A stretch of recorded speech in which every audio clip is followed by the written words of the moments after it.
আসসালামু আলাইকুম ভিউয়ার, সবাই কেমন আছেন? আশা করি যে যেখানে আছেন সুস্থ আছেন, ভালো আছেন, নিরাপদে আছেন। চলে আসছি অনেক মজার একটা রেসিপি নিয়ে। এই রেসিপিটা এর আগেও আমি আমার চ্যানেলে দিয়েছি, সবাই খুব পছন্দ করেছে।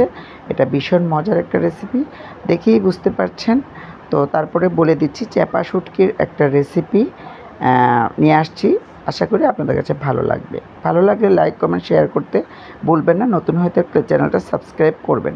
তো চলুন কথা না বাড়িয়ে রান্নাতে চলে যাই।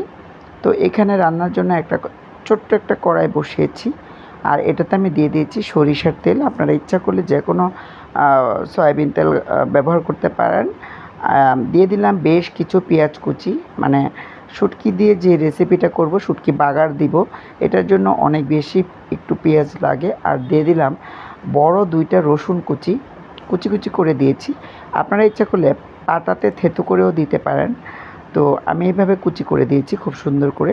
এখন আমি এই পেঁয়াজটাকে তেলের মধ্যে নেড়ে চেড়ে একদম খুব সুন্দর, যখন সফট হয়ে আসবে, একটু কালার চেঞ্জ হয়ে আসবে, তখন আমি রান্নায় চলে যাব। তো আপনাদেরকে অনুরোধ করব, ভিডিওর শুরুতে একটা লাইক দিয়ে ভিডিওটা কন্টিনিউ করবেন। নতুন হয়ে থাকলে চ্যানেলটা সাবস্ক্রাইব করবেন। দিয়ে দিলাম স্বাদ মতো লবণ। যদি আপনাদের কাছে আমার ভিডিওটা ভালো লাগে, পুরো ভিডিওর সাথে থাকবেন। আর যদি ভালো না লাগে, তাহলে নিজের মতো করে স্কিপ করে চলে যাবেন। দিয়ে দিলাম 2টো কাঁচামরিচ, কেটে দিয়েছি। 2টো না, এখানে আমি একটু বেশি করে কাঁচামরিচ দিব।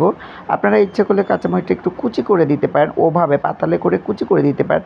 আমি দেখুন একটু কেটে দিচ্ছি, একটু ছোট করে।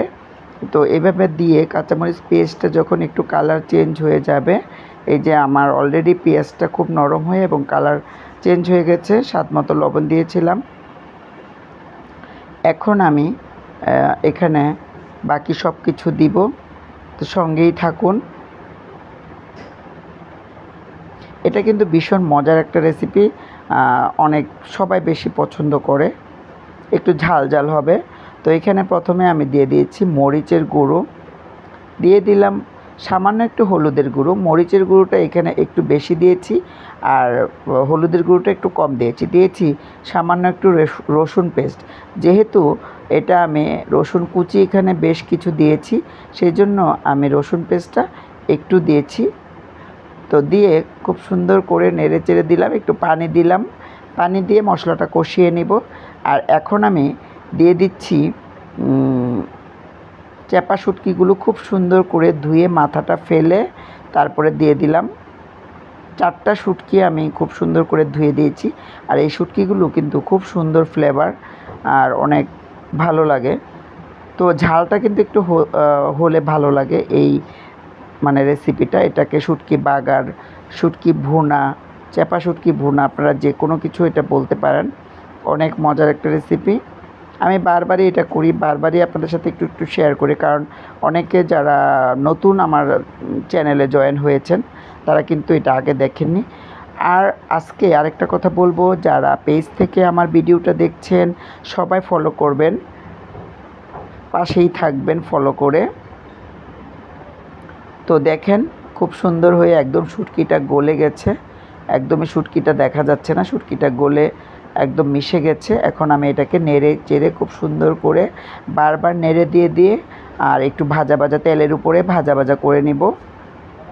খুব সুন্দর করে একটু ভুনে নিব, জাস্ট ভুনে নিয়ে তারপরে এই রেসিপিটা এইভাবেই করতে হয়। সবাই খুব বেশি পছন্দ করি, বাসার সবাই। তো মাঝে এটা করা হয়। বেশ কিছু পেঁয়াজের যে অবস্থা, পেঁয়াজের যে দাম, তারপরেও কিন্তু এটা খাই, সবসময় মিস করি না, সবসময় খেতে পছন্দ করি, তাই করি। রসুন পেঁয়াজ বেশি করে দিতে হবে, না হলে কিন্তু সেই স্বাদটা আসবে না। এভাবে নেড়ে চেড়ে খুব সুন্দর করে এটাকে আমরা ভুনে নিব। ভুনার পরে এটা হয়ে যাবে রান্না। তারপরে আমি এটা বাটিতে নিয়ে আপনাদেরকে দেখাবো কেমন হয়েছে আজকে আমার এই শুটকি বাগার বা শুটকি ভুনা রেসিপিটা। তো অবশ্যই এইভাবে ট্রাই করবেন, তাহলে আমার মতো স্বাদ হবে। তো সবাই ভালো থাকবেন, সুস্থ থাকবেন, নিরাপদে থাকবেন।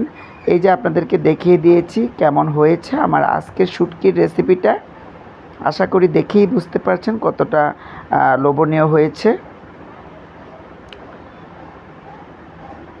অনেক বেশি মজা হয়েছিল।